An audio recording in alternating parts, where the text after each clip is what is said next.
अस्सलाम वालेकुम वरहमतुल्लाहि वबरकातुहू। आज की हदीस में हम पढ़ेंगे हुदैबिया में आपकी बरकत, हज़रत उस्मान की शहादत की अफवाह और बैअत रिज़वान, मक्का वालों की परेशानी, हुदैबियों का समझौता। तो चलिए आज की हदीस शुरू करते हैं, पढ़ते हैं। मक्का से करीब 15 किलोमीटर पहले हुदैबिया नामी जगह पर प्यारे रसूल ने मुसलमानों के साथ पड़ाव किया ताकि मक्का वालों को अपने आने की खबर दे दें। हुदैबिया एक कुएं का नाम है। उसके पास एक गांव था जो हुदैबियों के नाम से मशहूर था। अरब जैसे रेगिस्तान में पानी बहुत कम मिलता है। हुदैबिया में केवल एक कुआं था और उसमें भी पानी नहीं था। इसके अलावा दूर दूर तक पानी नहीं था। सहाबा ने प्यास से बेताब होकर प्यारे रसूल से कहा, यहाँ पर पानी नहीं। यह सुनकर प्यारे रसूल ने एक तीर दिया जिसको एक गड्ढे में गाड़ दिया। उसके बाद वहाँ से खूब पानी निकलने लगा और सारे सहाबा उससे अपनी ज़रूरतें पूरी करते रहे। मक्का वालों से बात करने को प्यारे रसूल ने हज़रत उस्मान को भेजा। हज़रत उस्मान मक्के गए तो आने में देर हो गई। इस्लामी लश्कर में ये बात फैल गई कि हज़रत उस्मान को शहीद कर दिया गया है।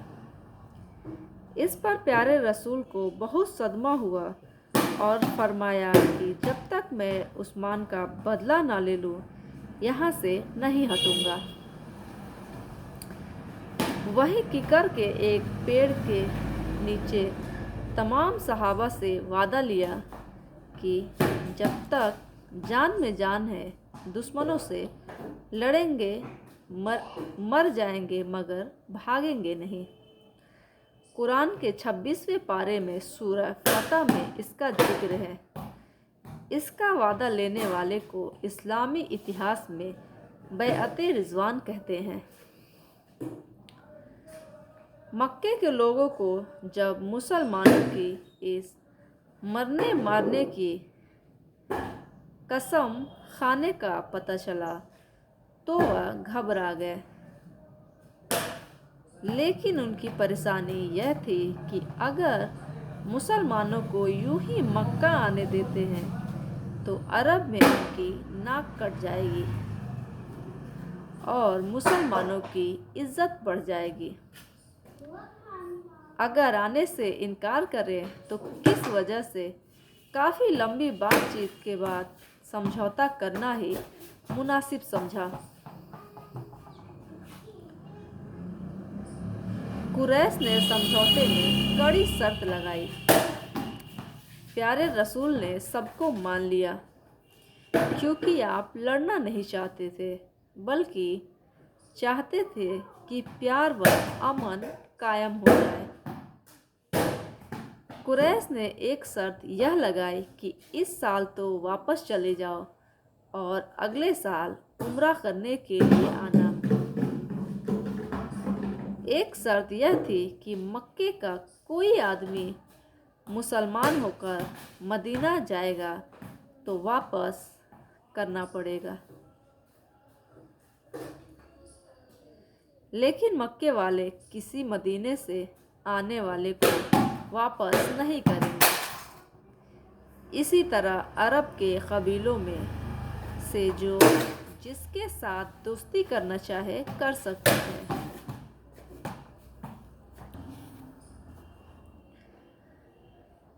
मदीने आने वाले को वापस नहीं करेंगे।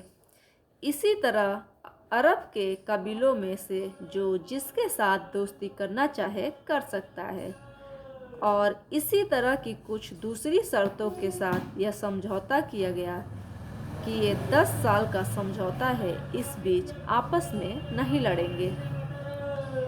यह समझौता होते ही एक मुसलमान अबू जंदल रज़ियल्लाहु ताला अन्हा بیڑیوں میں تھے بندھے ہوئے، گرتے پڑتے وہاں پہنچ گئے۔ ابھی تک ایگریمنٹ پورا نہیں ہوا تھا، لیکن سہیل جو مکے والوں کا ایلچی تھا، اس نے کہا کہ اے محمد، ابو جندل کو آپ کو واپس کرنا پڑے گا۔ آپ نے فرمایا ابھی تو سمجھوتا ہوا ہی نہیں۔ سہیل نے نہیں مانا اور کہا کہ اگر آپ واپس نہیں کرو گے تو سمجھوتا کینسل کر دیں گے۔ مسلمانوں کے لیے ابو جندل کو واپس کرنا بڑا مشکل تھا، لیکن آپ نے اس کو واپس کر دیا۔ سمجھوتے کی شرطیں دیکھنے میں بڑی سخت تھی اور ایسا لگتا تھا کہ مسلمان دب کر سمجھوتا کر رہے ہیں، لیکن اللہ نے اس کو ایک کھلی ہوئی اور بڑی جیت قرار دیا۔ اب تک مکہ والے اسلام کے پھیلانے میں رکاوٹ ڈالتے تھے، مسلمانوں کو ختم کرنے کا ارادہ رکھتے تھے۔ حدیبیہ کے سمجھوتے نے اس رکاوٹ کو دور ہی نہیں کیا، بلکہ مسلمانوں کے لیے یہ راہ کھول دی کہ وہ کھل کر اسلام کو پھیلائیں۔ اسی کارن آپ دیکھیں گے کہ حدیبیہ میں صرف 1400 سے 1500 کا لشکر تھا، اور جب 2 سال بعد مکہ آتا ہے تو 10,000 ہو جاتا ہے، اور اس کے 2 سال بعد 1 لاکھ سے بھی زیادہ ہو جاتا ہے۔ یہی اسلام کی جیت تھی۔ دوسرے مکہ والوں کا اور مدینے کے یہودیوں کا آپسی گٹھ جوڑ اسلام کے خلاف ناکام ہو گیا تھا۔ اس طرح دب کر سمجھوتا کرنے میں بھی پیارے رسول کی شاندار سیاسی جیت تھی۔ اس سمجھوتے کا سب سے بڑا سبق یہ تھا کہ خدا اور رسول کے حکم کے سامنے اپنے عقلی گھوڑوں کو نہیں دوڑانا چاہیے۔ جب یہ پتہ چل گیا کہ یہ خدا اور رسول کا حکم ہے تو فوراً گردن جھکا دو۔ اس میں تو کوشش کرنی چاہیے کہ خدا اور رسول کا ہی یہ حکم ہے یا کوئی غلط بتا رہا ہے۔ لیکن جب ثابت ہو جائے کہ سچ میں خدا و رسول کی ہی بات ہے تو اب کیوں اور کیسے آدھی کہنے کی اجازت نہیں، بلکہ فوراً مان لیا جائے۔ خدا اور رسول کا ہر حکم ہمارے بھلے کے لیے ہی ہوتا ہے، چاہے اس کا فائدہ ہمیں فوراً سمجھ میں نہ آئے۔ یہ سمجھوتا دب کر کیا گیا تھا، لیکن مسلمانوں کے لیے قبول کرنا مشکل ہو رہا تھا، مگر پیارے رسول پر یقین تھا، اس لیے سمجھ میں نہ آنے کے باوجود بھی خاموش تھے۔ حضرت عمر رضی اللہ تعالی عنہ نے تھوڑی ہمت دکھاتے ہوئے پیارے رسول کے سامنے اپنی بے چینی رکھی بھی، لیکن بعد میں وہ بھی بہت شرمندہ ہوئے اور اس بارے میں توبہ کرتے اور صدقہ دیتے رہتے تھے۔ اس سے یہ بھی پتہ چلا کہ جب کسی سے وعدہ کیا جائے تو اس کو پورا کیا جائے، چاہے اس میں نقصان بھی ہوتا ہو۔ ابھی وعدہ پورا کرنے پر دستخط نہیں ہوئے تھے، پھر بھی آپ نے مسلمان صحابی کو مکے والوں کو لوٹا دیا۔ تو چلیے آج کی حدیث یہی بند کرتے ہیں، کل حاضر ہوں گے ایک نئی حدیث کے ساتھ، ایک نیا واقعہ پڑھیں گے۔ تب تک کے لیے دیجیے اجازت۔ السلام علیکم ورحمۃ اللہ وبرکاتہ۔